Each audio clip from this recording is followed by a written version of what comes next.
Watch now. Storm Hans wash out roads and flooded houses in Norway and Sweden.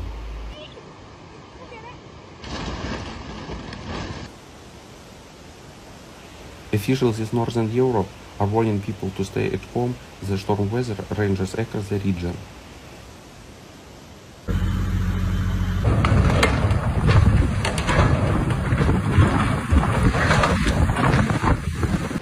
Hurricane Hans hit Scandinavia, flooding which led to the flooding of the hydroelectric power plant and the partial collapse of a dam in Breskeride Foss in eastern Norway.